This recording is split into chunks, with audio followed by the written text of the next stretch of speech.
All right, cool. Welcome, everyone. It's been a couple weeks since we've been on this Thursday call. I feel like, this Thursday call is always a uphill battle. There's always a lot of value on these calls. However, we tend to always miss it because there are events and things going on weekends. So I'm glad that we have a chance to be here. I think there are some new people that are here from the Brad Sumrock event. I see some new names here. So welcome to this space. Welcome to the community. We've been doing this for almost, I guess, probably over a year now on this underwriting call. And it's a great place, A, to network. But most importantly, this call for me is for me to share all the things that I've learned. And the purpose of this call is to teach everybody what to do from where you are right now to getting a deal closed. So it's called an underwriting call, but it's not just underwriting. We will do napkin underwrite. We will look at some deals. We sometimes dive deeper into an underwriting on one of those Michael Blank worksheets or one of those deeper underwriting worksheets. And we'll do everything that leads up to closing. So there could be some how do you talk to the brokers, how do you negotiate, and we have a deal here today that somebody sent me that we're going to take a look at. But I do want to update everybody on what some of the things that I learned at the Sunrock event and some of the things that took place. First of all, definitely the best event that we've been to in a while, actually probably to this date. And I'll probably always say that because where I am today is not where I was a year ago. So where I'm at, both from a social media perspective and the knowledge that I know, the people that I know, the influence that I've created, it's always going to be growing. So the events get funner. One of the funnest things that I really enjoyed doing was taking pictures of Nick being like a mentor. And it's really cool to watch Nick go from where we started, knowing nothing, to having a group of people surrounding him all the time, asking about social media, asking about the CRM and how he's helped me reach where I'm at today. I couldn't help myself. I took a lot of pictures of him and sent it to his mom and his dad. So it was that was a really exciting part of the weekend. We also met a lot of great people. Like I shared with some of you guys, I was asked to run a $250 million institutional fund. So now a fund, the idea of a fund is really, I think, the next step for us. So as I learn about funds, I will share, I will teach on these Mondays and Thursday calls. And right now I will really only be sharing from a space, from concept, not from experience. So bear with me if I talk about funds. Most likely I won't be talking about funds, but I do want to say that we are going to be starting a fund for Vegas deals. Okay, one of the things that we heard from one of the big speakers there, Charlie Young, is that Vegas is one of, if not the hottest market in the country now. And finally, somebody said that. I think about like a month and a half ago, Grant Cardone was like, I would never buy anything in Vegas. I bet you that Grant is going to be buying something in Vegas very, very soon. Okay. Because buying in Florida, buying in Texas, it's just, if everybody's going there, right? The rule of thumb for investments is if everybody's running in one direction, you go in the opposite direction. When everyone is afraid and not buying, this is the time that you got to buy. When everybody is buying is probably a good time to sell. That's always the rule of thumb, the formula to success 99% of the times. So if every single person is buying in Florida and Texas, why would you decide that that would be the market that you want to focus on, especially if you're brand new? A couple things will happen. A, it's a highly competitive market. Okay, when you go in there, you're going to be going up against a million other syndicators. Everybody's buying there. When everybody is buying there and making offers, what happens is sellers don't realize they don't have the reality check of the market right now. But the reality check that they are getting, which we are going to speak into with this deal that was presented, is that they're getting deals under contract and it's falling out of contract. They're realizing that all of these offers are all bogus, right? You can make an offer, but if the bank's not going to fund you, it's not going to get to the finish line. If people are not going to invest, you're not going to get to the finish line. Okay. Every single day, I hear of another deal that is not closing. Every day. What you got over there, Hawk? I have a Cuban called the Cohiba Siglo 6. I'm showing William Hudson. Oh, gotcha. Okay. So back to what I was saying, right? These deals, every day I'm hearing of deals that are not closing, deals that are in trouble. And you know where these deals are? These deals are in Texas and these deals are in Florida. Florida, we have deals in Florida. I love Florida. I was all about buying in Florida 3, 4, 5 years ago. But as I saw insurance climb every year and taxes climb every year, it didn't make any sense to me anymore. So I got rid of them. Not only is insurance and taxes climbing like ridiculously, utilities are climbing. All of your non-controllable expenses are climbing. That sucks. That, to me, that's a red flag. When they're just climbing with no sight of softening, there's no signals that it's going to soften. I just got a video from someone that's doing solar in Florida that utilities FPL is going to go up by like 40% next year. So you got insurance climbing like crazy, taxes climbing like crazy, and then now utilities are going to climb like crazy. In the multifamily space, you're already operating from such a thin margin most of the times, right? Your cash flow is like 4 or 5%.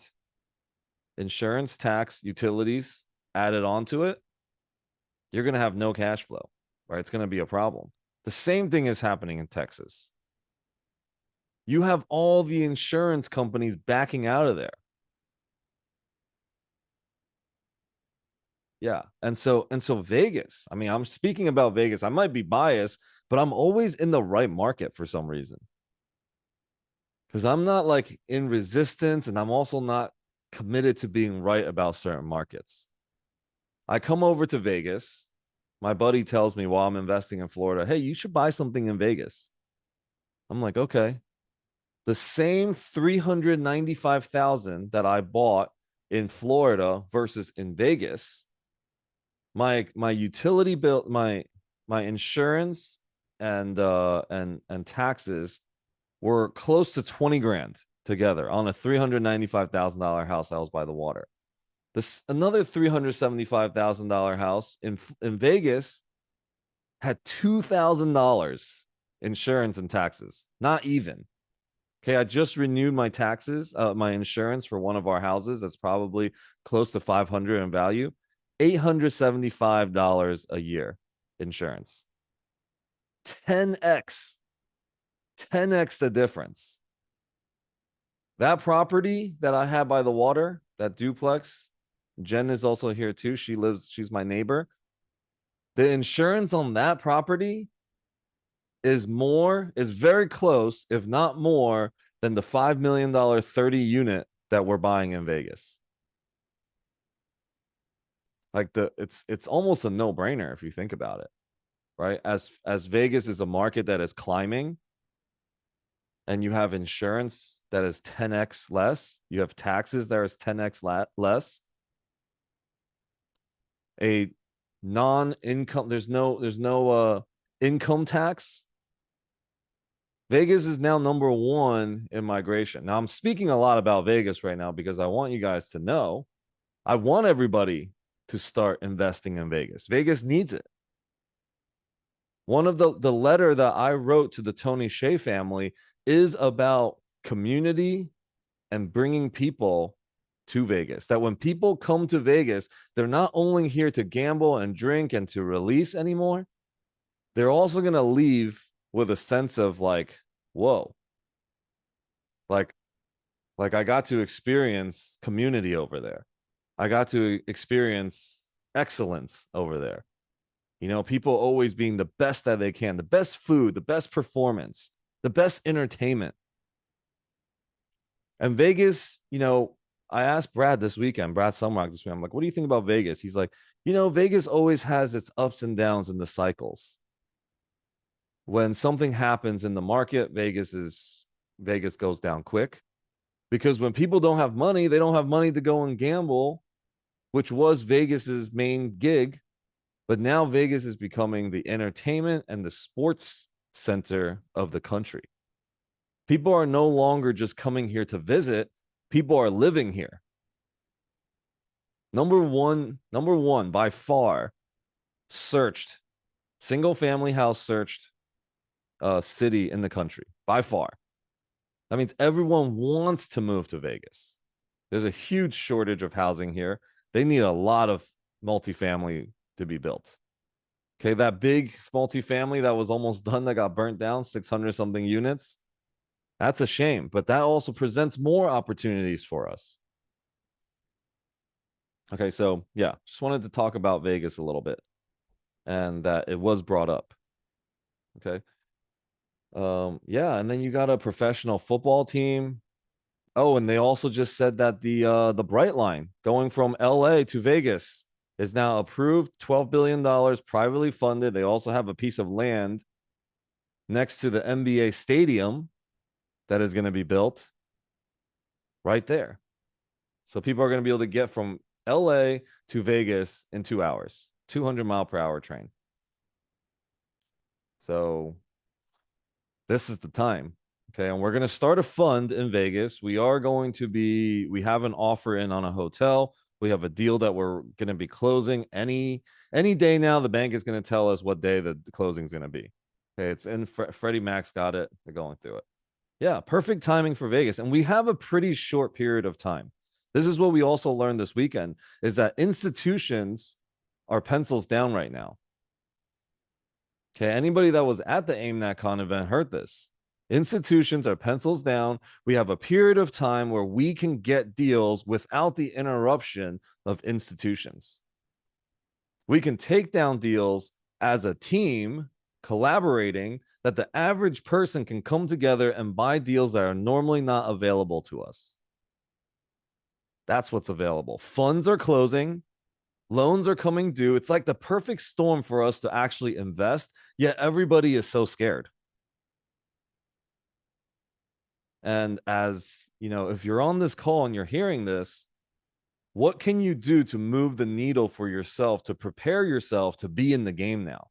Anybody that has any units right now, okay, the Brad Sumrocks, the Robert Martinez's, Grant Cardone, anybody that has any big units right now, you know when they got it? They got it during 07, 08 crash.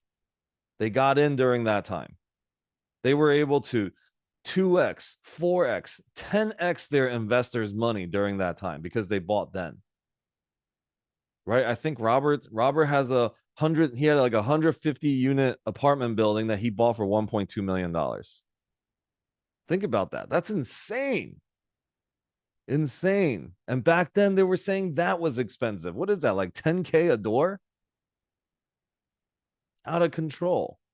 And then today we're saying, damn, 200K a door, 300K a door. That's so expensive. They keep printing money. 10 years down the road, we're going to be like, man, remember when it was 200K a door? Now it's like $1.2 million a door. That is going to happen. Okay. So, like, our mindset needs to go from it's too expensive to they're only going to be printing money faster and faster, and the value of money is going to go down faster and faster. Like if you look at like Japan or Taiwan, like their currency to ours is like 32 to 1, 50 to 1, like 100 to 1. Like our dollars, we keep printing, it's going to be the same thing. A gallon of milk is going to be like $100, and that's going to be the norm at some point. Like that's going to happen. Rent is going to be 10,000 a month. I'm going to be like, remember back in 03 or 2023 when it was like freaking crazy cheap, when rent was like skyrocketing, but it went to 3,000 a month? And we will probably still see, interest rates go up, interest rates go down, go up, go down. It's going to keep doing it, right? Whatever people are projecting, like it's going to happen again. There's a reason why interest rates go up and interest rates go down. Like somebody's deciding it, and there's a reason for it. Like right now, all these small banks own all these loans that are coming due. What's going to happen when they can't pay the loan or they can't refinance the loan?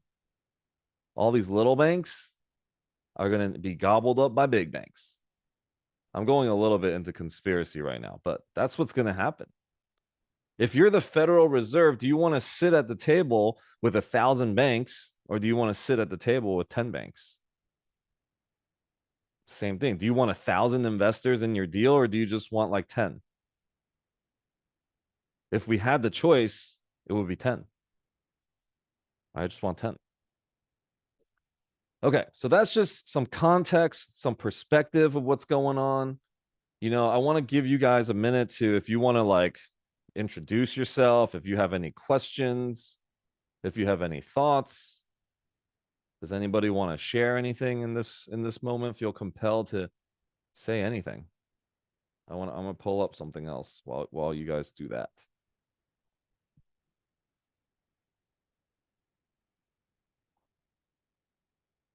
Don't all jump at once.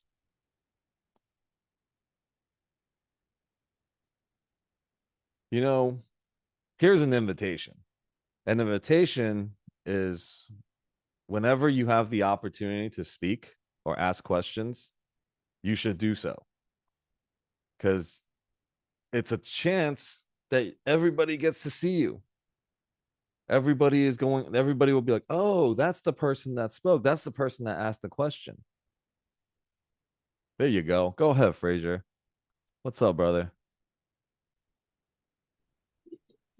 Hey, sorry, I'm just driving. I got on a little late, but did was there what are the other drivers for Vegas? I honestly haven't even looked at Vegas because like everyone was like Texas, Texas, Texas. So you know what I mean? Like, I mean, I know what's going on in Texas now, and I even know where the battery place is being built for Tesla. So like I've been kind of grinding away here getting information. Like that's kind of like my thing. I love information. The more I have, the more I can determine the best space, right? Mm-hmm. Yeah. So So like are there other major drivers? sure. Like let's look at a couple things, right? You have one, it's extremely affordable. Okay. You still have studios going for under $900, like nice studios. Okay. You have rent is extremely cheap. I think they said if you make $100,000 in California, you only have to make $54,000 to keep the same standard of living.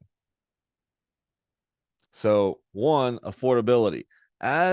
Think about affordability right now. You're buying properties that are locally, people are paying this. Now you got the number one migration in the US. Everybody's moving into Vegas. Everybody's used to paying $1,300 for a studio. What's going to happen to the apartment prices? Right? We know how evaluations work. This is just one thing, right? For those of you guys that don't know, evaluation is the value equals NOI divided by the cap rate. Somebody coming from California says, we'll pay $1,300 for the studio. They're renting studio sub 900 a $200 increase on 1,000 units or on, 100 units, this is a lot of money. It's only going to climb from there, right? So that's one. As people move in, they're going to pay more. And the people that live here, they're going to have to step their game up.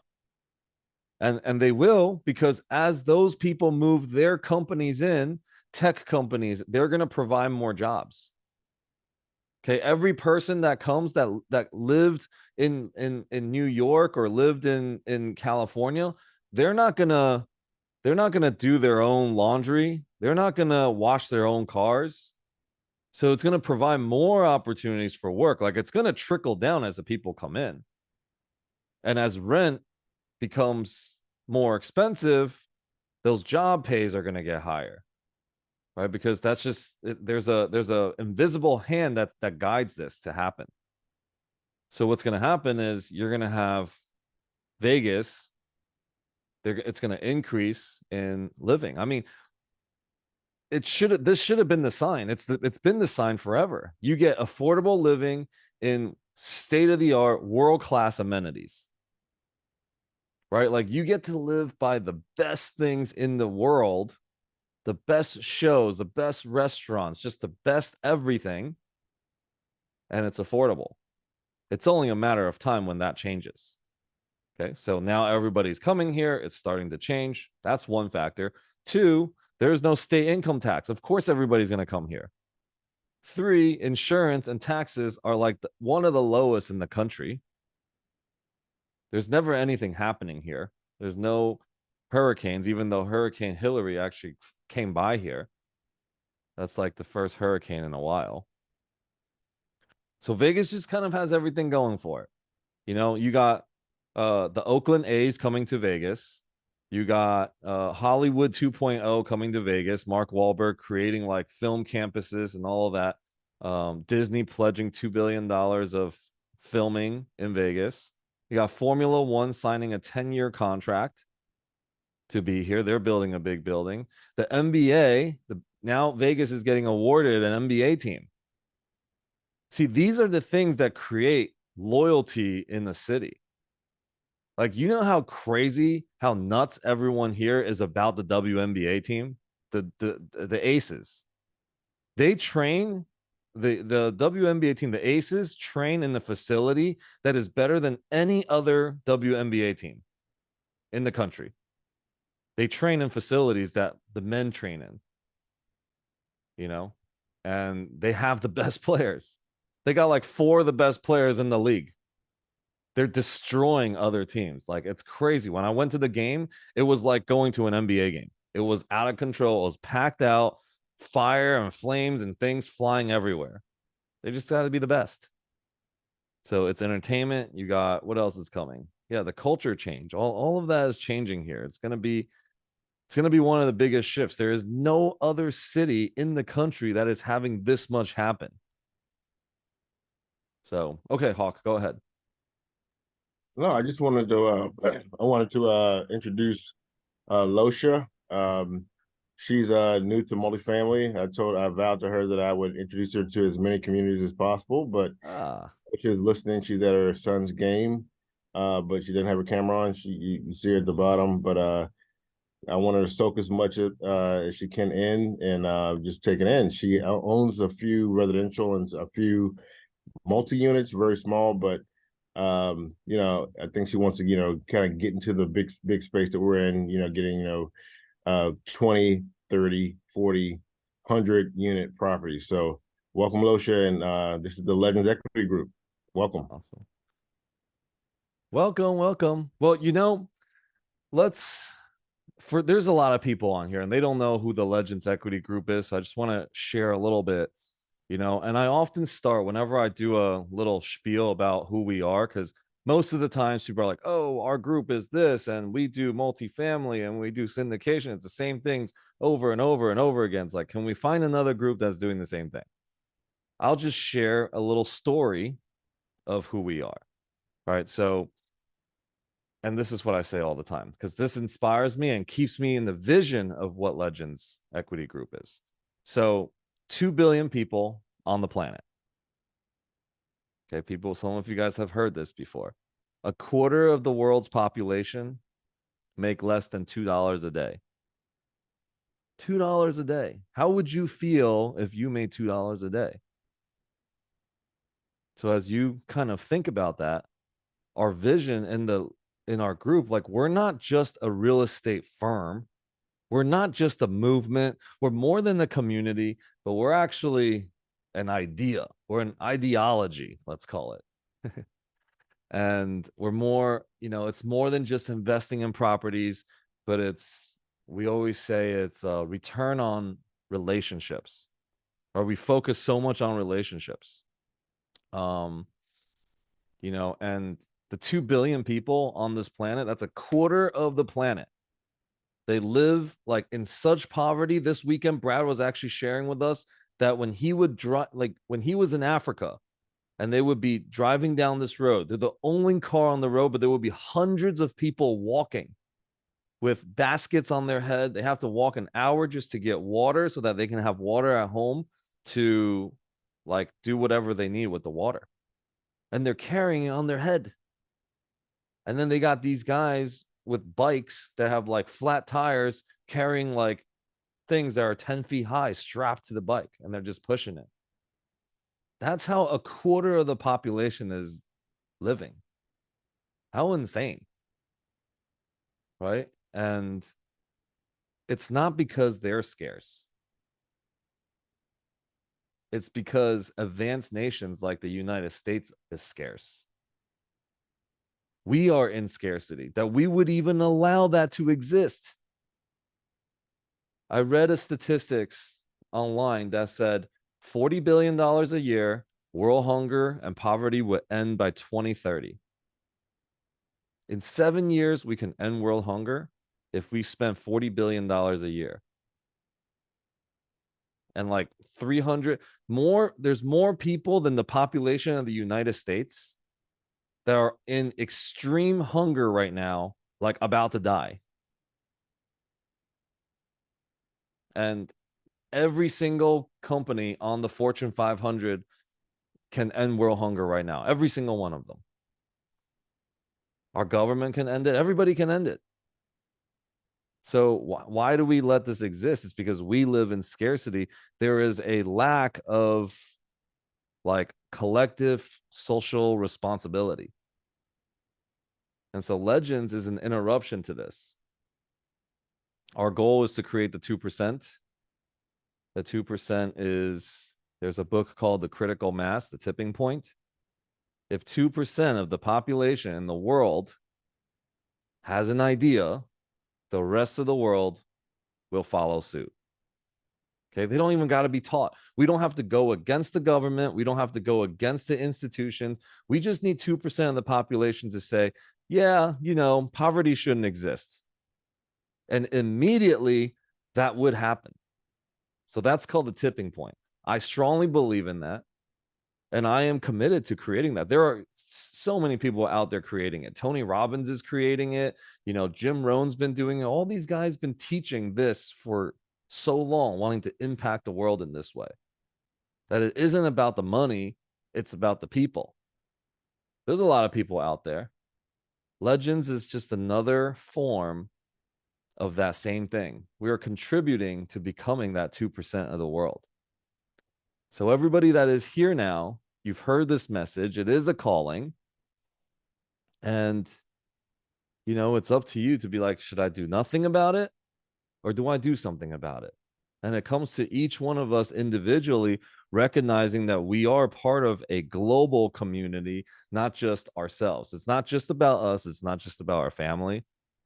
We want to encourage every one of us and companies, especially those that have power and have resources, to step up. And we will make a dent. We will be the interruption for scarcity to exist. Okay, now, how am I going to do that? Great. Here is real estate is a vehicle I believe will get us there. It's got enough for everyone to eat. It's tangible. Everyone can see it. But I do want to show you guys an online community that we're creating. And Nick, if you can put the link to it on here, that would be awesome. So it's called Legends U. It's the Legends universe. And we have our private mastermind on here. These are the really committed people that have joined. And we are really out there touching the world and leading. We have another call on Saturdays called the Deal Tank. This is communities being built. Everyone's building it. The Deal Tank is a community that on Saturday mornings we go through, we look at deals and we help people perfect their pitch. We help people, we share like, is it a good deal? Is it a bad deal? And everybody else on there gets to learn. It's entertaining. It's fun. It's been great. I think we're on our 9th week with it. Okay. Eventually this is going to be a show. Some people have said, dude, we can make this a TV show like right now. I've had people that reached out to me. All right. Nick runs a secrets to social media community. He has leveraged our community that we've built together and has created a little paid program for himself, $20 a month. I think he's close to like $500 a month that he makes. 17 years old. He's got almost $100,000 in net worth working with me in the past year. Another person that has been on my Monday night calls, she's an expert in AI. I'm like, hey, she's like, I want to create a community. I'm like, do you want to do it the easy way or the hard way? Easy way, join our community, be a part of it. Now she's building her own community here. As everyone is building their own communities, you see that the overall Legends U begins to grow as well. And this is a great example of abundance.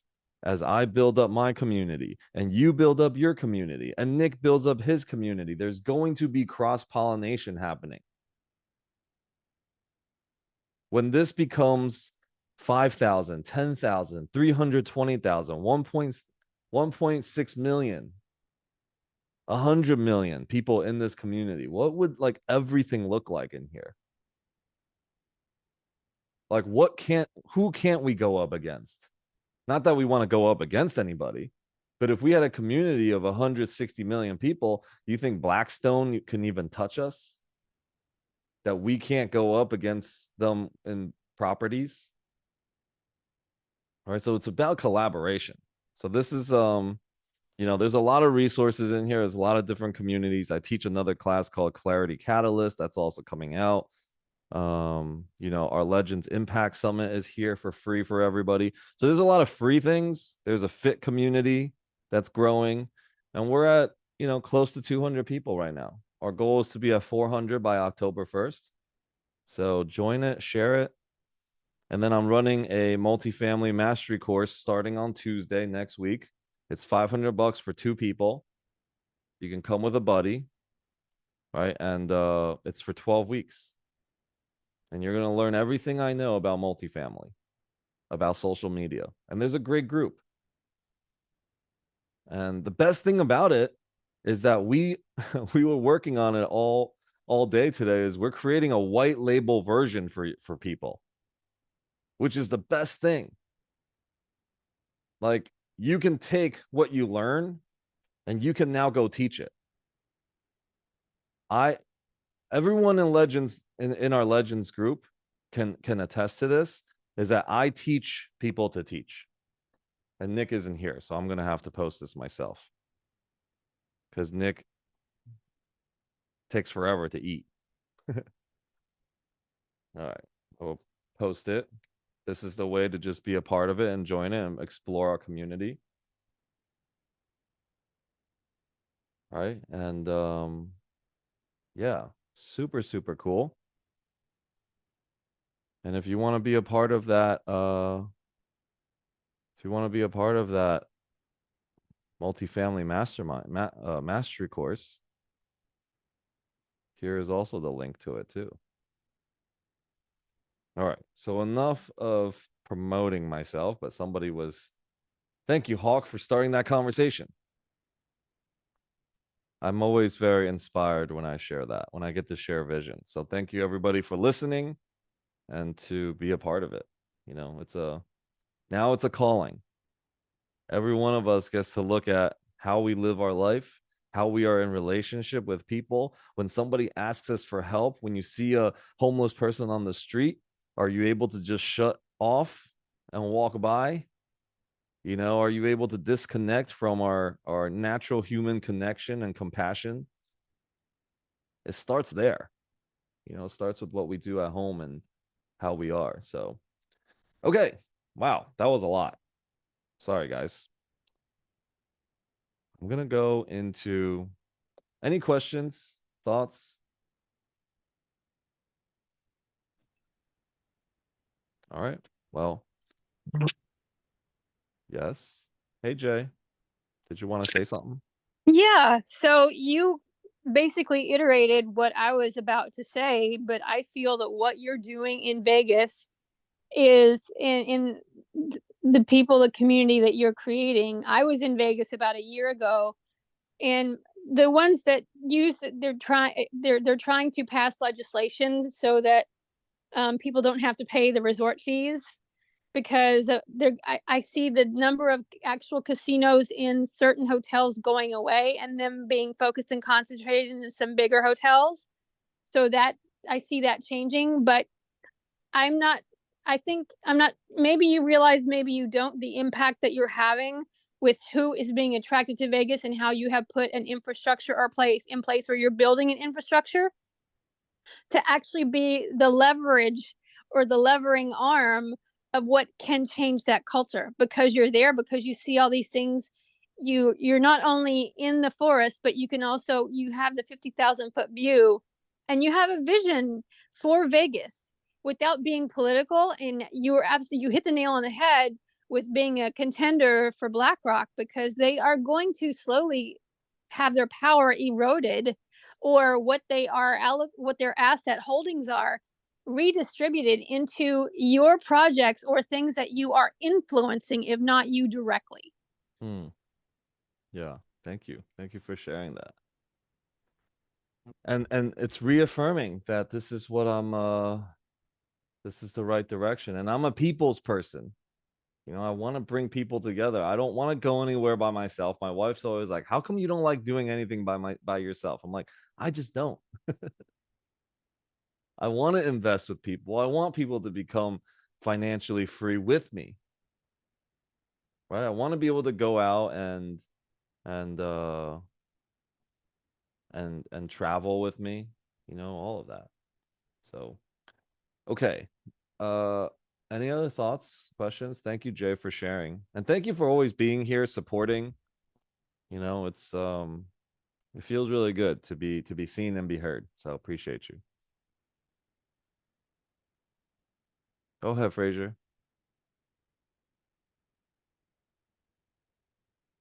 You gotta unmute first.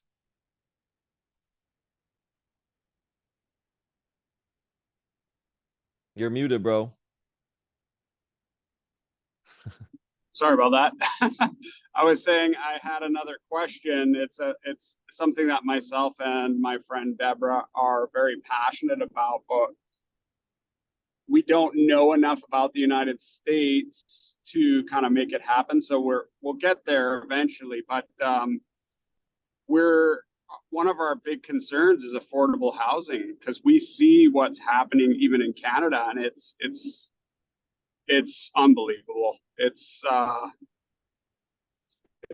tragic, actually. And I wanted to know, like, is there something like that? Are you guys looking at stuff like that as well? Yeah. When we like what our investments, like we want to make a positive impact on the community at the same time. See, when people come out to downtown Fremont area and the art district, they're going to be like, whoa, this is not like any downtown that we've seen before. Right? This is a place where like it's against the norm. The norm is like everybody investing just looking for returns. This is like we get to be a part of something. There's going to be great returns. When you have great people around the area, when you have great tenant base, when you have people that believe in what you're doing, the investors, the tenants, the city, like there's going to be a lot of amazing things. Like we are working with a group that works with the homeless over there and works with affordable housing, and they're building it. We want to be a part of it. I just don't have the right partner to have that happen. But you know, we are looking, we are open to it for sure. And we want to invest with purpose and with the ability to make an impact in the community.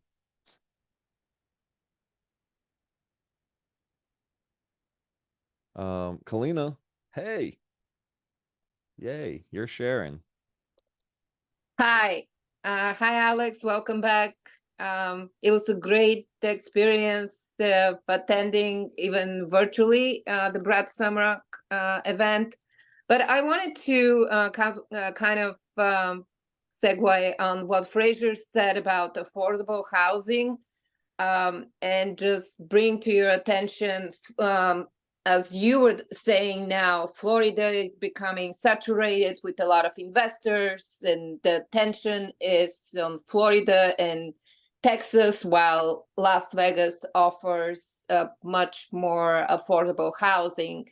But I wanted to mention Florida Governor DeSantis recently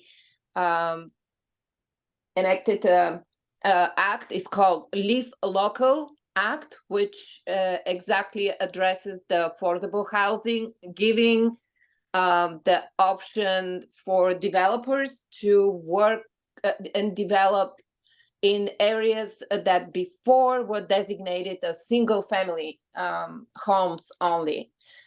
Removes a lot of zoning restrictions and zoning requirements to allow the building of multifamily and mixed use projects as well. So I was wondering whether it's something that, not that Las Vegas right now need that, but it could be something that will create an initiative to join the community to enhance the affordable housing and remove some zoning regulations. I'm not familiar with the zoning regulations in Las Vegas, whether you do have, but from what I heard from you, the influx of people, a lot of companies moving there, becoming not just the a center of entertainment and casinos, but also bringing sports into, bringing the film industry there. It is going to totally change the reason why people will be visiting Las Vegas or moving to Las Vegas to live there. Yeah. So my point was, I understand that you also desire to collaborate and work on affordable housing, but what are the zoning restrictions there? Is there a need of some legislative amendments? So I don't really know about that. Now, I do know that the city funded a huge part of this giant complex that was just for affordable housing. They just opened a big complex. I know affordable housing is now moving towards like North Las Vegas and East Las Vegas. So that is like, you know, there's a lot of land that's been granted for people to build that, because as the centers, right? Like you got Summerlin, you got the downtown area, people are gonna start getting priced out of there. There is opportunity, right? Like this is that invisible hand again. There's an opportunity for people to also make money doing affordable housing. And part of underwriting also on this call is to understand and look at local ordinances and to look at the regulations and look at the zoning and what they're willing to do. Vegas is willing to do anything. You know how they changed the dynamics of the art district? They decided to change the zoning to not, like there was strip clubs and a lot of stuff in the art district. They just said, nope, next year, you guys aren't allowed to have that anymore. So those businesses were unable to renew and they had to get out of there. And then they changed the art district like so fast. That's impressive. So Really impressive. It's going to change the image of Las Vegas and will attract much more people to the area than the one that are attracted by the casinos. I personally love Las Vegas. I have seen the best shows in Las Vegas, the best. Being in the best restaurants in Las Vegas. And I am not, I don't I don't go to the casinos. That's the only reason I go to Las Vegas. But as you said, changing the zoning and attracting more substantive industries into Las Vegas is going to change the demographics also of the people that are moving to the area. Yeah. So, this actually brings up a good point. This is great for anybody that is underwriting, looking at deals, looking at markets. Okay. What you want to do is you want to go to the city. You don't even have to go to the city. You can go online and look up the city's master plan. Okay. I got a buddy that he was like, I saw on the master plan that they were going to build a Costco somewhere in this area. And he just decided to buy a piece of land over there. He put $100,000 down. It was like a $1.6 million parcel. And he's like, I'll give you 100,000. He knew Costco was going somewhere around there. He didn't know where, because he's looking at the city master plan and all the things that are coming. So he just decided to take a shot at this property. He's like, I'm gonna, what, oh my God, entitle the land, or is it entitled? What word am I looking for? You're Yeah. probably looking for entitlements. Yeah. So he's like, I'll do that, but I'll give you $100,000 down if I don't, if I don't pay you whatever the agreement was, you take this back, plus the land's entitled, it's going to be worth so much more. Of course, they said yes. And literally in 6 months, he sold that piece of land for $5 million. Wow. Or What 6 an million. investment. I think it was something crazy. He What made a like $5 return on million. the investment. I know. $100,000 made $6 million off of it. And all he did was do his homework. He didn't even do anything. He just did some homework and looked at what the city's doing and what's being built in certain areas. Now, a lot of people are going to be doing this, right? So you might need a little bit of luck, but also people probably weren't willing to fork up $1.6 million for that risk, for that chance. But he was able to negotiate with this person. $100,000 down. He created a win-win situation, an irresistible offer. Right? I'm not doing anything with the land. I would love to get 1.6 million for it, because I probably bought it for like $200,000 back in the day. I'll take 1.6. This guy's going to give me 100,000 right now, and he's going to do the entitlement on the land. And if he doesn't pay me within like 2 years or whatever, and I get to take this property back, and I just get 100 grand right now, he's probably like, heck yeah. And then he's probably kicking himself once my buddy sold it for like $5-6 million. But either way, he created a win-win. He didn't even have to build anything. Right. So I'll have him come on here and share one of these days. He's about to be a partner of mine in the Vegas fund. He owns like 15 hotels. So we are starting a fund that is very focused on hotel and multifamily. But since our portfolio now is going to be dominated by two players that are big in the hotel industry, our fund is also going to be big on hotels. So we're going to be raising probably 100 million for that. Okay. I'm going to go at least for the next 20 or so minutes. I'm going to go through a deal. Okay. So Natalia, are you here? Yes. Yes, Can you hear me? you are. Okay, cool. So tell me about this deal. We looked at this. I remember this a while ago, a long time back. Give me the rundown. Yeah, so basically we looked at this approximately 2 months ago, and the numbers didn't really make sense. But shortly after, it went under contract, and it's been under contract for the last almost 50 days.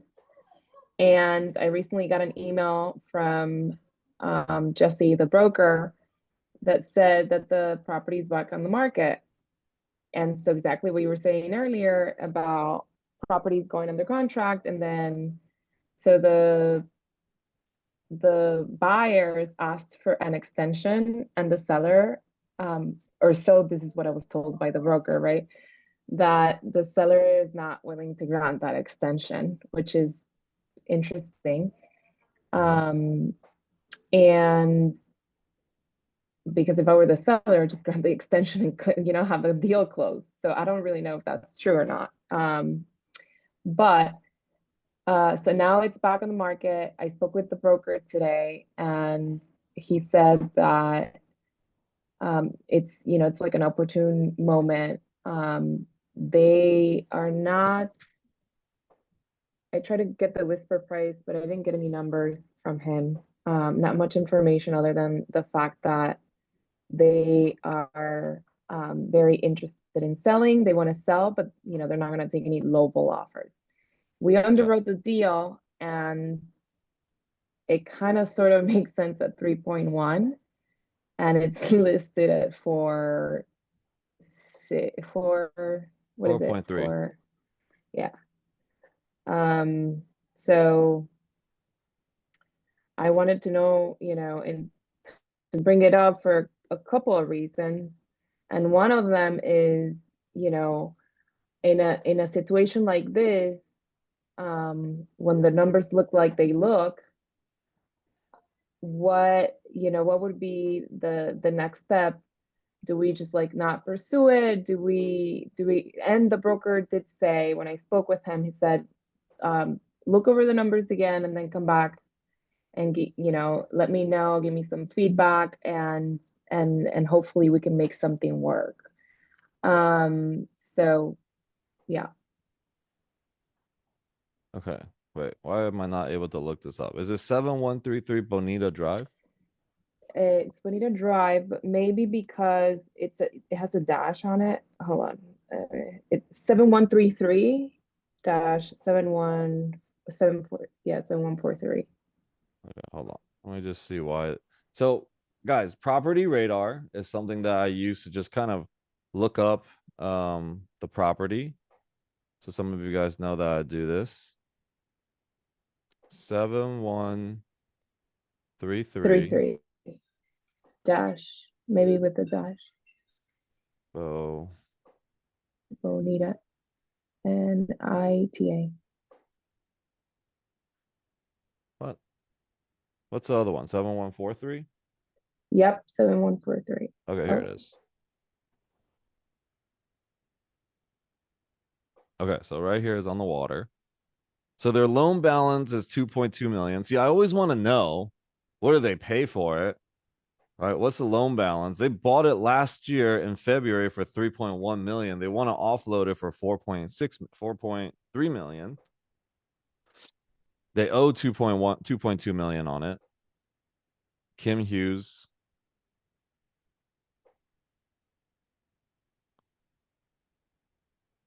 Just a little bit of homework. You want to do a little bit of homework on the properties before you even really approach the broker. Like, and then when you talk to the broker, you can, oh wait, hold on.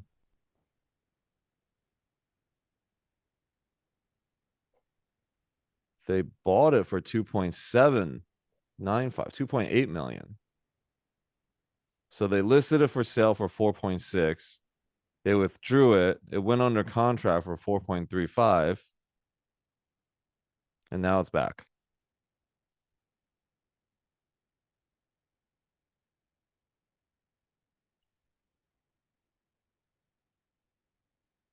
Bank OZK. Ozark. Ozark? Good show. So they owe 2 point, they've been paying it down. So what's this? 16 units? What is this? 17 units? Wait, 8 beds, 8 bath.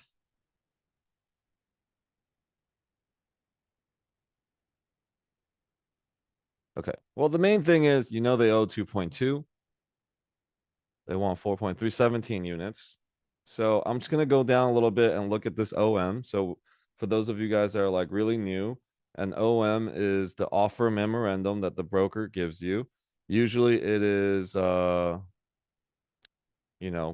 very optimistic to like, to a bunch of BS. They're selling you. Remember, they're selling you. Now, what I like about OMs is that I can take, if I'm looking at this market. So Natalia, you're looking in Miami, right? If you're looking in Miami, what I'm also looking for on these OMs is what information can I steal? Can I take? So I can put it on my deck. So I can talk to my investors about why I'm going to buy here. right? So you're looking for two things. One, how is this offer memorandum something that you can use yourself? And two, you're going to spot the BS on here. Okay. Usually when it comes to these numbers, this is where the BS comes. So they have their current, they have their 1 year pro forma. Okay.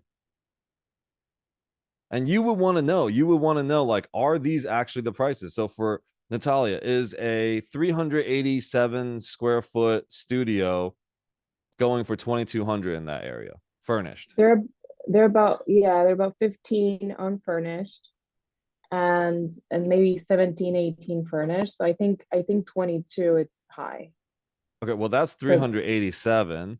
There's 287 ones, 100 square foot smaller.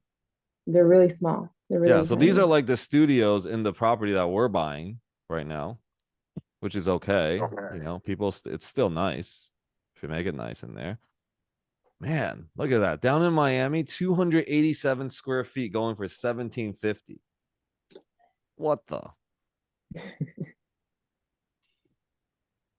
All right, so let's look at their current. So I'm going to show you guys this. Then I'm going to show you my whiteboard, my little board. It's the size of a garage. Yeah, smaller than some garages. I'll show you this, and then I'm going to take it to the whiteboard in a second here, or my blackboard. Call it blackboard. Okay, here is usually where the BS comes. So, okay, they don't have property management right now. Obviously, they got it. There's 17 units. They got to manage it themselves.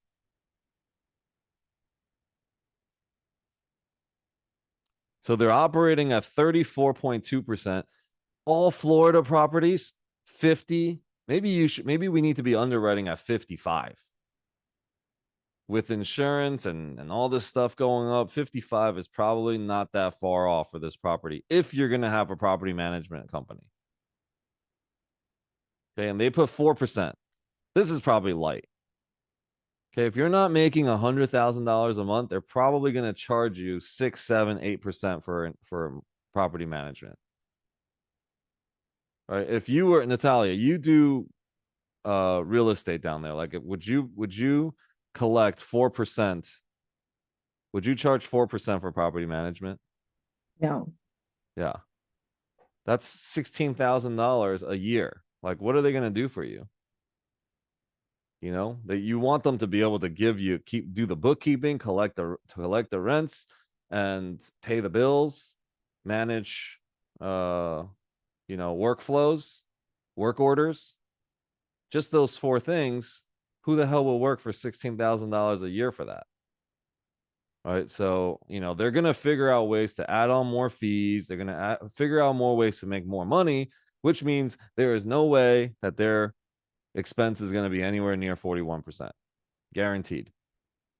Okay. So they're giving you a current cap rate of 5.6, which would be nice if this was real. But if we took this number and brought it to 50%, this is going to be like a 4 cap, like a 3.5 cap, something like that. Now, maybe that's what properties are trading for down there. Well, let's just look a little more inside. It's nice. It's renovated. It's on the water. So I see why somebody would live in this little thing right next to the water, because it's pretty nice. If you're single and you're down there and it's got a good nightlife, it's not bad. I mean, that looks kind of spacious. They're probably really good at taking photos, though.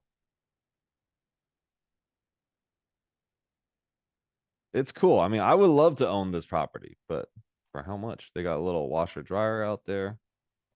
My friend Jen could probably make this place look amazing. Yep, looks like her gig. All right. I'm looking at the listing on the MLS right now. Yeah, so average cap rate is 4.7. It's, cap rates, for those of you guys that don't know, cap rates is if you bought a property with cash, what is your net operating, what's your returns after expenses? Okay, before your debt. So one of the rules of thumb that you can look at is if your cap rate is lower than your interest rate, you're most likely not going to be cash flowing on this property. Most likely. Okay. It's not always the truth. It's not always true, but most likely. You want to at least, if you can get this property at a 6 cap, 6.5 cap, which is what interest rate you're probably going to be getting buying this right now, maybe even higher. Okay, now I'm going to go to my handy dandy whiteboard. So 1 second, guys. Stop the share for a second. Oh, hi, my love. Welcome back. Hold on. I'm in the middle of something.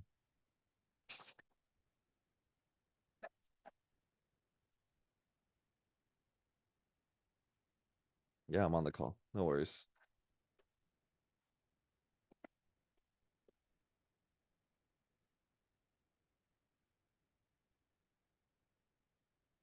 Kalina, you have your hand up?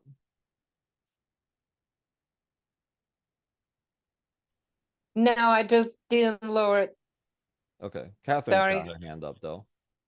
Go ahead, Catherine. Catherine C. Hi, Alex. How are you? I'm good. How are you? I am good. Um, can you repeat what you just said about the cap rate? Did you say if the cap rate is lower than your interest rate, then you might not cash flow? Yeah, so I'll show you with these numbers so that you guys can see like how that is the case. So you want Okay. your cap rates to be at least around the same as your interest rates. So I'll Okay. give you guys an example. Let's just look at this property. Thank 4.35 million they want for 17 units. So the first thing you want to find out is how much per unit this is. So you go, some of you guys have seen this, but otherwise, there's a lot of new people here, so bear with me. If you already know this, the good thing is learn to be able to teach it, right? Like explain it. You're listening from a place of now I'm going to be a teacher. So per unit right now is 200 per unit. This is 255,000 per unit.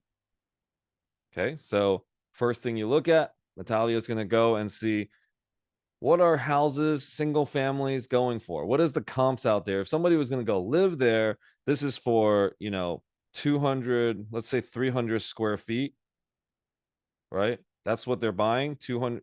It's almost $10,000 a square foot on this property. Or is it? Or like $1,000 a square foot? Yeah, $1,000 a square foot. That's how much this is costs, right? So what are houses going for? And you can just compare, like, how much would it cost? You want to do a little bit of comps. If you were someone that was going to live there, like, would you go and live here or go and live somewhere else? So you want to just kind of get a little sense of that. If you're going to buy a house over there, how much is a 1,500 square foot house? I don't know. According to this math, it would be like $1.5 million. So does that make sense? Or can you get a 1,500 square foot house for 700,000? Right. So this is just a quick little things that you want to look at. So 255.8. And then we said, let me look at their numbers. I'm just going to take their numbers. Use their numbers because this is how you're going to go back to them later. Okay. So their numbers right now is that their gross income is 373,000 is their gross. All right. They're saying that I'm not even going to use their operating expense for Florida. It's not even conservative anymore if you take 50%. All right. So I would take 50% just to start, but know that it's probably going to be more. So, whoops. What? Stop it. 50% expenses. Okay, that will make your NOI. So 373 divided by 2 is 186.5. Oops, I already wrote NOI. NOI is a very important number to know. Okay. So technically, if this was the number, right, this is what you guys need to know is that value equals NOI divided by cap rate. Now, right now, we know that they want 4.35 million here. We know that the real NOI is probably, when we buy it, going to be more like 186.5 thousand. And this is not including taxes going to go up after you buy it, insurance going to go up after you buy it. You know, all the shit's going to go up when you buy it. Now, in order to find out what the cap rate is, right? What are you buying at? Right? You're buying at, now you reverse this around. So if you move this over here, right? You know, basic math, NOI divided by the value, 186.5 thousand. Whoops, 186.5 thousand divided by 4.35 million. You are buying this at a 4.28 cap. All right, 4.28 cap. Now remember, your NOI is 186,000, 86.5 thousand. Okay, if I'm going too fast, you can just kind of stop me and be like, hey, what does that mean? Or what's going on? Now, 4.3 million. So just remember the NOI for now, because now we're going to find the debt. So we're going to draw a line. I'm going to look at 4.35 million. Okay, they're going to give you an LTV right now. So this loan to value, they're going to give you probably like at best right now, like 60%. That means they'll give you 60% of this 4.35 million if you can meet the certain DSCR. So we'll see if we hit that. DSCR is debt service coverage ratio. We'll get there in a second. 60,000, 60% of 4.35 million. 4.35 million times 0.6 means they'll give you a loan for 2.61 million. Okay, we'll do this for the loan number. And that means you need to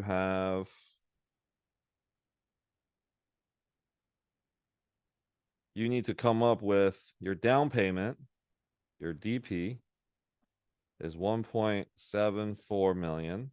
Okay, this will also, you got to add closing costs, add reserves, plus you're a syndicator, so you need to get paid your acquisition money, which could be 1% or 2% of 4.35 million. And just, you know, whatever else you're going to add in there. So probably looking more like 2.1 million, 2.2 million. But 2.61 million is what we need for a loan. Right now, at best, you're probably going to get this, and you probably won't even, I don't even know if you can get this, but like 6.75% interest. Now, if we were to do interest only, let's say you got interest only, but you probably don't want to put interest only because the bank is going to add principal to this when they calculate your DSCR. So that's what we're going to do. When you add principal, you're going to add 1.25%. This is your principal. So you're going to be paying about 8% for debt every year. Okay, what is 8% of 2.61 million?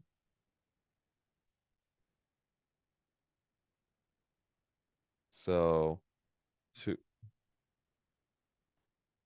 2.61 million times 8%. Your yearly debt is going to cost you 208,800. Okay, so your debt, or you're at 8%, your NOI is 186,500. That means every year you're about $22,000 in the negative. Everybody follow? So your cap rate is at a 4.28. Your interest rate is at 8. You're going to be in the negative. Now, even if you got it, you got interest only, you're like, okay, interest only. Interest only for 6.75. Oh, whoops. 2.61 million at 0.0675. That 1.25% actually, you know, now let's say 6.75% is 176,000. So it's closer to your cap rate. You do have like a $10,000 a year positive gain, but the bank requires the DSCR in order to give you this loan. Okay, especially if there's some sort of agency debt, they're going to require your DSCR right now to probably be like a 1.3. And what does that mean? 1.3 means your NOI divided by your debt service. So in this example, they're going to say 160. Oh, sorry. 186.5K divided by this number. You are not able to service this. Makes sense? Because it's not a 1.3. It's actually less than a 1. If that's the case, you have to get some sort of maybe adjustable bridge loan, which now you're going, this is why people are getting in trouble, because people can't meet their DSCR going into deals. So they're getting a short-term financing, which they say, okay, well, we believe that you can do some other stuff, increase rents, blah, blah, blah, and we'll give you a 2-year loan. It's going to be adjustable. So a year ago, they were getting it, or maybe a year and a half ago, they were getting it at, 3%, 4%, and it looked really good. And then within 8 months, 6 months, it went from 3% or 4% to 10%. 4% to 10% is a ridiculous number. Okay, let's just use this same example and see what happens there. 2.61 million at 4%.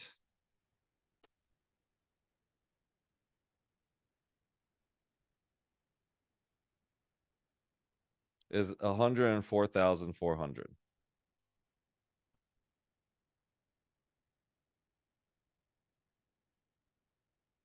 At 10%, we don't really have to do the math on this, is 261,000. So $157,000 increase. This deal is like dead in the water right now. There's like, you're so far in the negative, you cannot refinance. You see how deals are in trouble right now? This is why deals are in trouble. If you guys don't know why deals are in trouble, is because of this. There's so many other red flags on this listing too. Of course. Jen's finding it all. Now, when I'm doing these deals, I'm not really looking at the red flags. Okay, so this is a little bit different. When I look at deals, I look at why I want to buy this deal. Everyone says, why do you hate this deal? What do you not like about it? I'm like, I'm trying to look at why I'm going to buy it. So at what number would this work? Right? It's very easy. Now we just go back to our beginning. We say the NOI is 186.5 thousand. We need to have a positive cash flow. We need our we need the cap rate to be at least at like a 6.2%. It's probably not even feasible, but there are deals out there that will do this. So 186,500 divided by 0.062. Oops. 186,500 divided by 0.062. I mean, really, the deal would be great at 3 million. Right? That's a 16. I mean, maybe you're like, I really love the location. We'll go to like 5.5. Like you told me, you wrote 5.64 cap rate, right? So let's say, okay, we want 5.64 cap rate. What is that? I think it's raining outside. Hold on.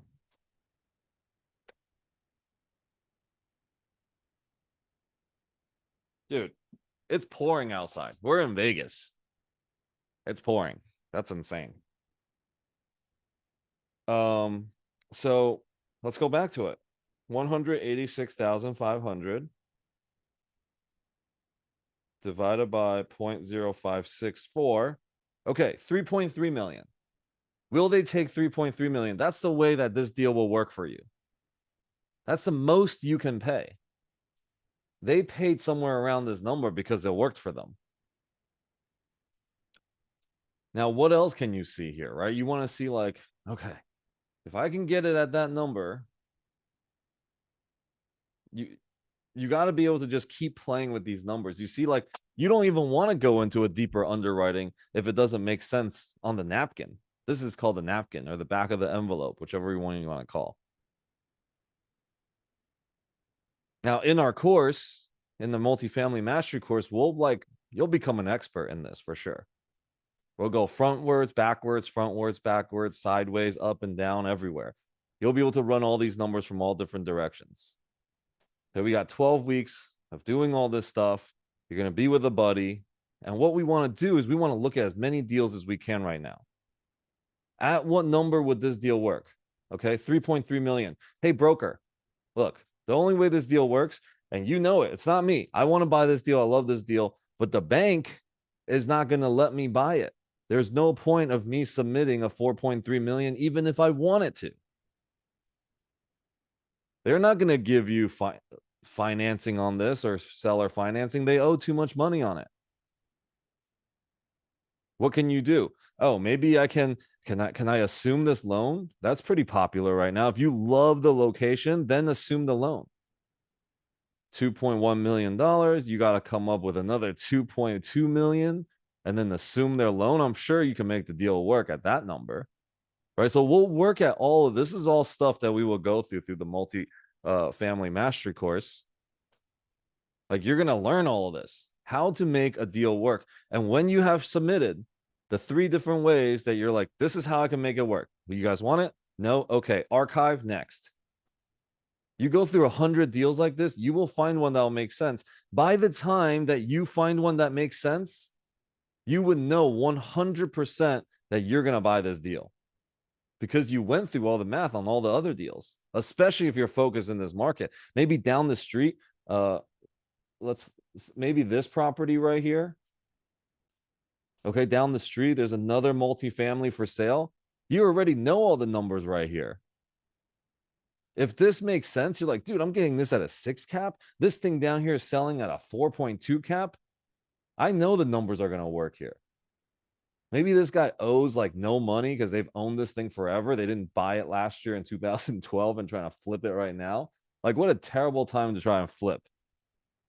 Okay, they're probably in some sort of trouble. Actually, no, I don't know. They're paying principal down too, so I don't think they have this. They don't have this adjustable interest only, loan right now. They probably just want to do something else with it. I would ask. This is a good way to ask. Like, why do they want out? They just bought this when did they buy it? This is great. You don't want to let the broker know that you know information. Hey, when did they buy this thing? Let's see if the broker tells you the truth. You're always looking to see if the broker is going to bullshit you. Because the broker might not even know and be like, oh, they've owned this for years. Okay, the broker's an idiot.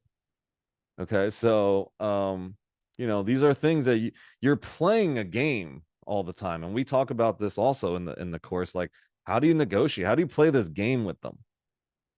Right, and you're going to find the right deal. And then we're almost out of time, but when you find the right deal, before you submit the LOI, this is what I'm going to say, that I don't agree with all the other teachers out there that are like, yeah, just submit LOIs, get it under contract, get whatever, get it under contract. And then in your due diligence, go and slash the prices. Can you even take the deal down? Who's signing on to the debt?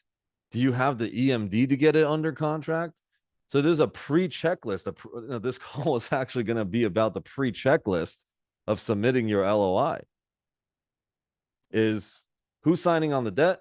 Do you have the risk capital that is required? So risk capital is the EMD plus appraisal plus inspections plus extension fees plus whatever is going to cost you as a general partner before you get it to closing. Okay, because none of that money is coming from your investors. That's all coming out of your pocket and your partner's pockets. Okay, for me, it's just going to come out of Chris Craze's pocket if he's still here. It's going to be like, Chris, we need more money. Right? LOL. There he is. So who's your Chris? Right? Now, why would Chris want to do this? Because he could be a complete passive general partner if he wanted to, putting the money up. When the deal closes, he can raise the money back out, but maybe he needs to save on taxes. So he's like, dude, I got to leave my money in here. Ryan, who's not here right now, also invested with us. He's my other person that's just got cash that's sitting around. And we were just like, okay, here's EMD, EMD. I got EMD money too, but this is a way for me to play in partnership with them. Now they get to play and we get to do more deals together. Now, Ryan needed to put all his money and leave it in the deals because this year he would have paid $75,000 in taxes. Instead, he got $35,000 back. Just that in itself, his investment was paid back through taxes. All right. So because we teach that too, like how do you do this? Okay, we don't even factor in taxes. See, at some point towards the end of the year, when I go and do my strategy session with my CPA, my strategist, I might have to get into a deal because I don't have enough depreciation from my income. That means I might have to buy this crap deal. If somebody had a crap deal that was closing at the end of the year and I'm not getting any cash flow from it, I'd rather put my money into this deal that is on the water, that's not cash flowing and it's shit returns, than to have to pay $75,000, $100,000 to the IRS. Right? I mean, I'm gonna do I lose the money or do I put it into this deal? Right? One is a guarantee going to the government. The other one is I have a chance to own a piece of property that's on the water right here in Miami. Hopefully the house is still there next year. Hopefully somebody insures this thing. Right? Or maybe I just go and buy in Vegas. Buy anything in Vegas probably is more worth it. Right? So, okay, we got 3 minutes. I'm quickly answer any questions that anybody's got. You know, I apologize. I went too far into a lot of, other stuff earlier, and we didn't have enough time to do this. And Nick is finally back from eating. Nick, when I needed you to put the links and stuff out there. Oh, Max is over here helping put that in there. Thank you, Max. Okay. Questions? Got 3 minutes. Yeah, of course. Loco, thank you for being here, and thank you, Hawk, for inviting her. You know, I look forward to getting to know you better and having you know our community better. Yeah, invite people to these calls. Right? Like if you want to get into real estate and you go and tell your family or you go and tell your friends, they're going to be like, dude, you're crazy. Yesterday you were growing weed and now today you want to be, buying apartments. They're going to be like, what are you talking about? They could be like, dude, I'm learning that on this call. You should come and check this call out. Boom. Easy. This is the best way to bring people onto these calls. It's freaking free. We have a lot of fun. There's definitely things to learn here. All right. So any other questions before we? Alex, I Yes. think people were asking about the link, how to register for the mastery course on the Oh, chat. okay. Nick, do you have that link?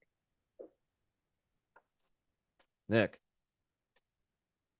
Link to the mastery course, dude. All right. He's about to post it. It starts next Tuesday.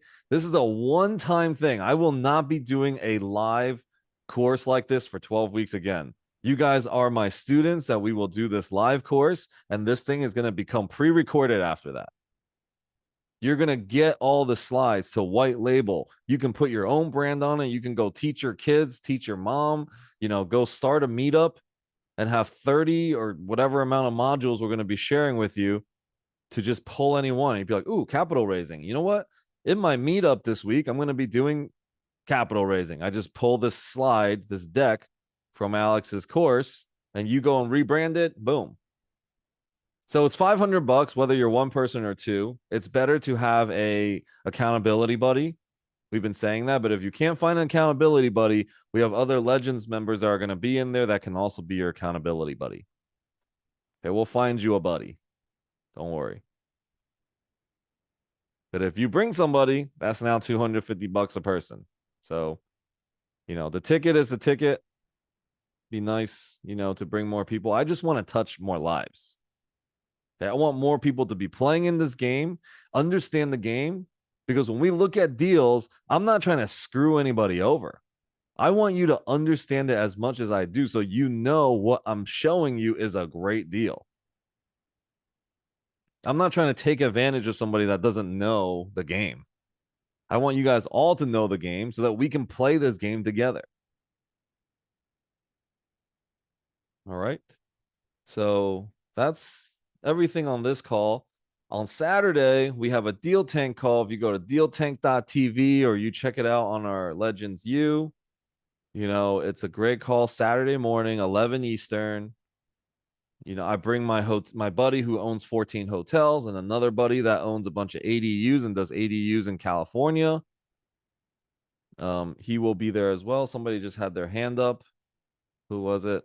It just went up and went back down.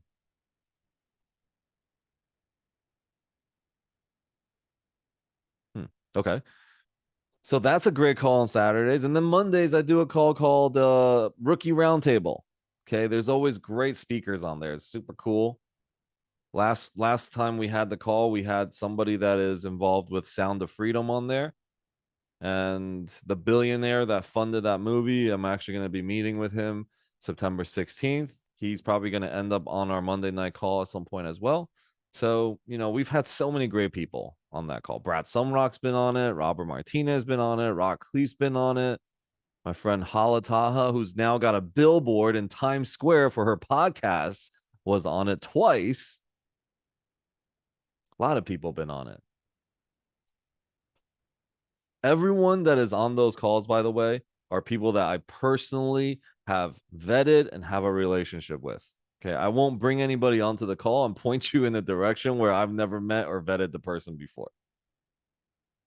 My CPA's been on it twice, dropping dimes. I'm going to bring an attorney on there, an SEC law firm, and he's going to teach funds, syndications, all the regulations, all the things that to look out for.